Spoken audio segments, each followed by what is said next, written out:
안녕하세요. 박쌤입니다. 이번 시간에는 그 중국어에 관한 에피소드를 한 가지 이야기를 하겠습니다. 그 중국에서는 보통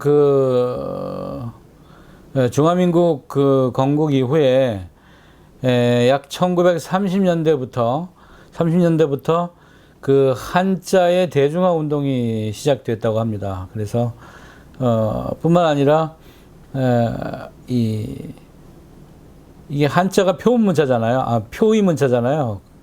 한자가 표의 문자잖아요. 그러니까 어떤 그 소리를 적는 데 있어서 라틴 문자.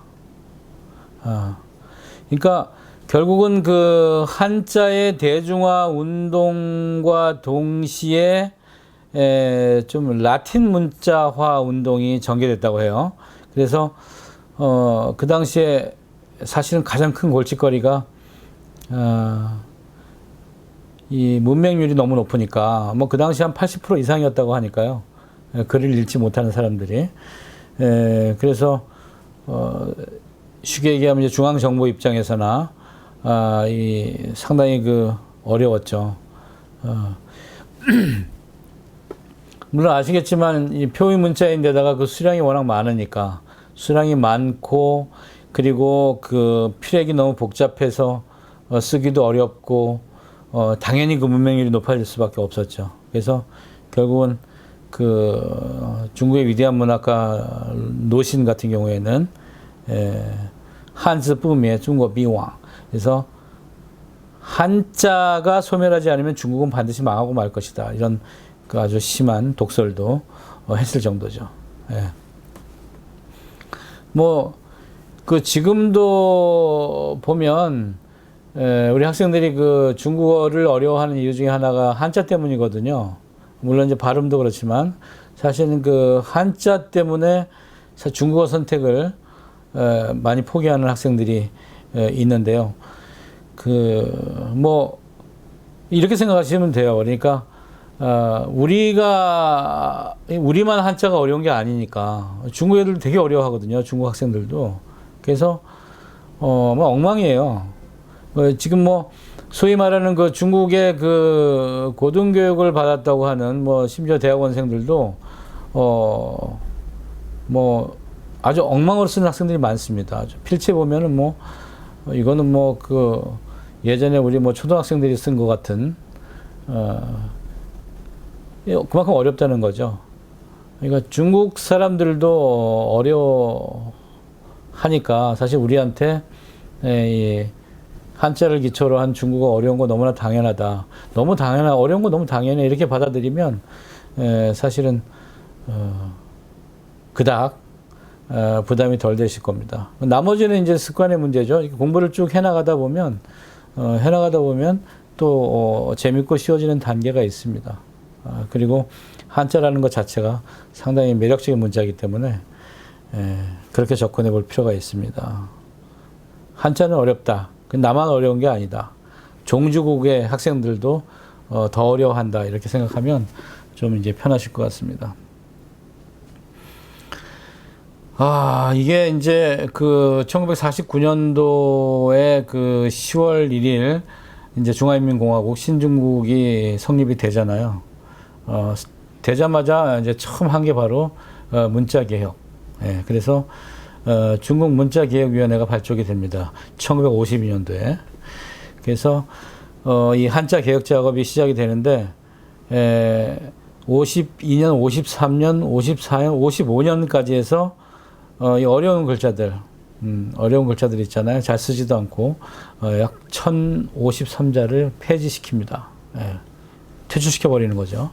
그리고 나서 다시 56년도에 이제 한자 간화 방안이라는 게 발표가 되는데요. 이 한자 간화 방안은 말 그대로 한자를 간단하게 만드는 작업이죠.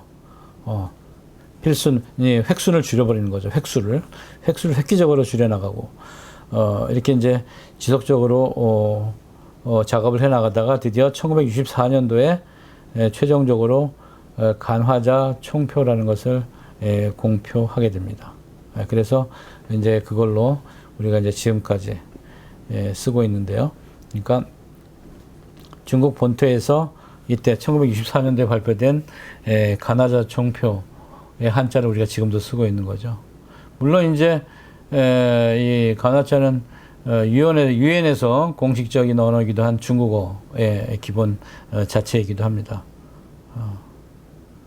이 시기에 이제 성립이 되게 된 거죠. 물론 아직까지도 원래의 한자 체계를 쓰는 데가 있습니다. 예를 들어서 뭐 대만이나 홍콩 같은 경우에는 지금까지도 이제 예전 체제대로 쓰고 있습니다. 그 다음에 이제 문제가 이 표의 문자를 소리를 적는 발음교의 문자가 대두가 되었죠. 그래서 1957년부터 해서 58년까지 한어 병원 방안이라는 것을 만들어서 발표를 하죠. 한어 병원 방안은 이 발음보를 라틴 로마자를 채용해서 표기하게 됩니다. 그래서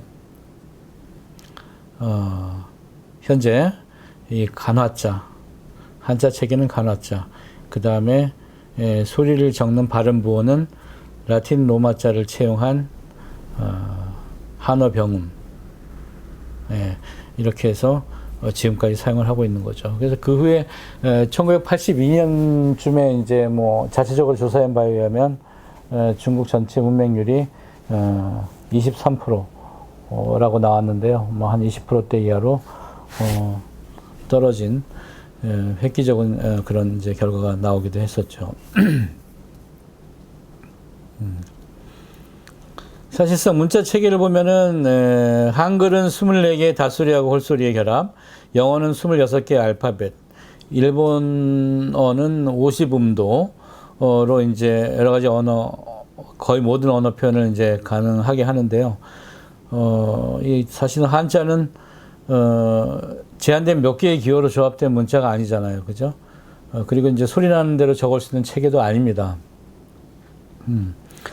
이제 그럼에도 불구하고 상용 한자는 있게 마련이죠. 그래서 대략적으로 우리가 한 950개의 한자, 950개의 한자만 완전히 우리가 장악을 하면 한 90%, 우리가 일상생활에서 90%는 커버할 수가 있다, 이렇게 본다고 합니다. 2,400자를 우리가 알면 99%, 그리고 3,800자면 99.99%. 그래서 거의 모든 한자를 표현할 수 있다고 합니다. 그러니까 뭐 어떻게 뒤집어서 얘기하면 예전에 보면 뭐 우리가 고등학교 때까지 그 교육부에서 발표한 그 한자표를 보면 1,800자잖아요. 1,800자인데 지금 우리가 현재 중국에서 보면 1,000개 미만의 한자만 장악한다면 거의 불편 없이 활용할 수 있다고 하니까 좀 어떻게 중국어 좀 해볼 만하지 않을까요? 그래서 기존에 좀 생각을 가지셨던 분들은 한번 실천해 보시기 바랍니다. 네.